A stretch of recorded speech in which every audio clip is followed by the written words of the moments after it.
Hello বন্ধুরা, welcome back to my channel. তোমাদের সকলকে স্বাগত জানাই আরও একটা নতুন ব্লগে। এই যে দেখো, সকাল সকাল উঠে পড়েছি, তখন আলো ফোটেনি। তো এই যে সকালে উঠে জানলা খুলে আমার গাছ যেগুলো আছে, এগুলো সবকটাই ইনডোর প্ল্যান্ট, একটু একটু করে জল দিতে হয়। তাই সকালবেলা উঠে নিয়মিত যেমন জল দিই সেরকম একটুখানি জল স্প্রে করে দিলাম। তারপরে জানলা খুলে ফেললাম, খুলে চলে এলাম যে কি বানানো যায়, আজকে কি করা যায় সেটার জন্য। তো ফ্রিজে মাছ ছিল, সেই মাছটাই বার করে নিলাম এবং সেই মাছটা না নাবিয়ে দেখছি পুরো বরফ হয়ে রয়েছে। তো কি করা যায়, তো কি করলাম, ওর মধ্যে একটু জল দিয়ে ওটাকে ভিজিয়ে রাখলাম। আর তখনও ভেবে উঠতে পারিনি যে কি করব আজকে এই মাছটা দিয়ে, নর্মাল ঝোল করব না অন্য কিছু করব। তো তারপরে মনে হলো যে মাছটা জ্যান্ত ছিল, তো চটপট আমি একটা পাতলা মাছের ঝোল করি আর সাথে একটু আলু পটল দিয়ে করি। সেই মতো আলু পটল টমেটো আদা লঙ্কা নিয়ে নিলাম। আর লঙ্কাগুলো এখন না জানো তো ঝালই হয় না, সেজন্য একটু বেশি করেই নিয়েছিলাম। নিয়ে এগুলো কেটে কুটে চলে এলাম রান্নাঘরে। এসে যে মাছটা নাবিয়ে রেখেছিলাম খুলে গেছিলো, তো মাছটা আমি ধুয়েই ফ্রিজে ঢুকাই, আবারও একটু ধুয়ে নিয়ে চলে আসলাম যে কটা মাছ আজকে রান্না হবে সে কটা বার করে ওর মধ্যে একটু নুন হলুদ মাখিয়ে এদিকে কড়াইটা চাপিয়ে গ্যাস জ্বালিয়ে তেল বসিয়ে দিলাম। আর দেখো, আমি বারবার হাত দিয়ে চেক করছিলাম যে তেলটা গরম হয়েছে কিনা।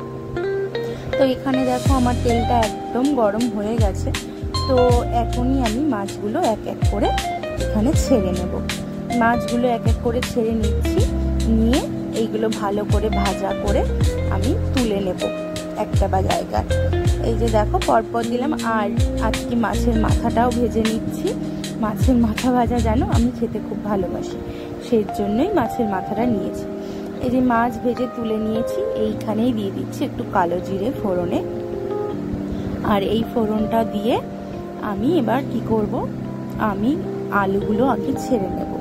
কারণ কি, পটল তো তাড়াতাড়ি সেদ্ধ হয়ে যায় আর পটল ভাজতেও বেশি সময় লাগে না, সেই জন্য আলু আগে ছাড়লাম তেলে, তারপরে পটল দিলাম। দিয়ে ভালো করে নাড়াচাড়া করে আমি এইটাকে কিছুক্ষণ ঢেকে দেব।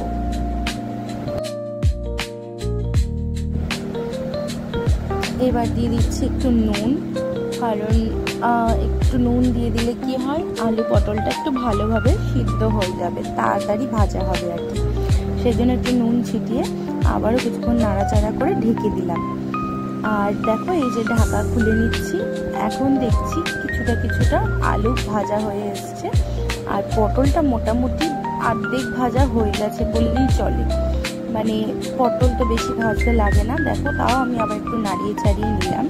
ভালো করে নাড়িয়ে চাড়িয়ে নেওয়ার পরে আস্তে আস্তে পটলগুলো নুনিয়ে যাচ্ছে।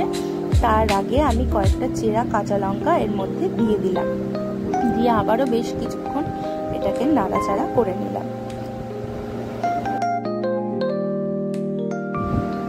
এই বেশ কিছুক্ষণ নাড়াচাড়ার পরে ঢাকা দিয়ে আটকে রেখেছিলাম। এবার ঢাকা তুলে দেখছি ভালোভাবে একেবারে পটলগুলো খুবই ভাজা হয়ে গেছে। তো কি করব, পটলগুলো আমি এখন একটা পাত্রে তুলে নেব, কারণ পটল দিয়ে এর সাথে কষাতে গেলে পুরো পটল মানে গলে গিয়ে নষ্ট হয়ে যেতে পারে। তো সেই জন্য পটলগুলো তুলে নিলাম। আর আলুগুলো যেরকম রয়েছে সেইভাবেই আমি বেশ কিছুক্ষণ আর একটু ভেজে নেব, যতক্ষণ না আমার মনে হচ্ছে যে আলুটা পুরোপুরি ভাজা হয়ে গেছে। আর আমি জানো তো বেশিরভাগ রান্নাতেই আলু বোল বা কোনো সবজি আমি কিন্তু ভাজাতেই 80% কুক করে নিই, বাদ বাকিটা জলের সাথে কষানোতে অল্প সিদ্ধ হয়, কিন্তু বেশিরভাগটাই করে নিই। এই দেখো এবার বলতে বলতে হয়ে গেল, এইগুলো দিয়ে দিলাম।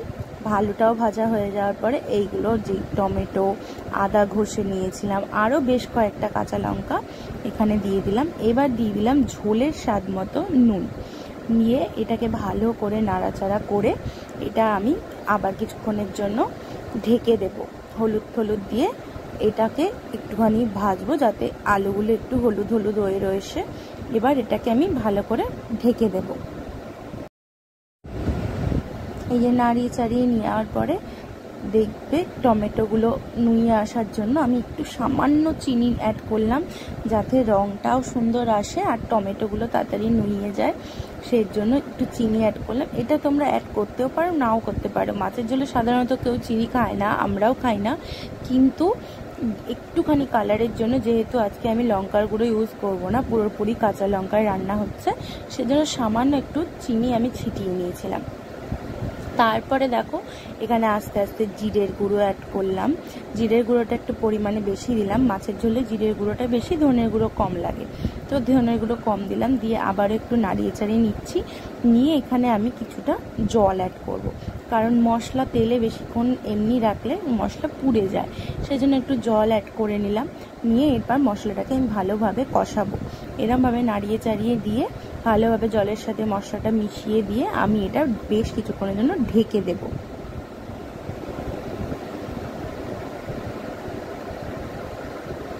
জলের সাথে মশলাগুলো মিশে গেছে, এবার দেখো আমি ঢেকে দেব।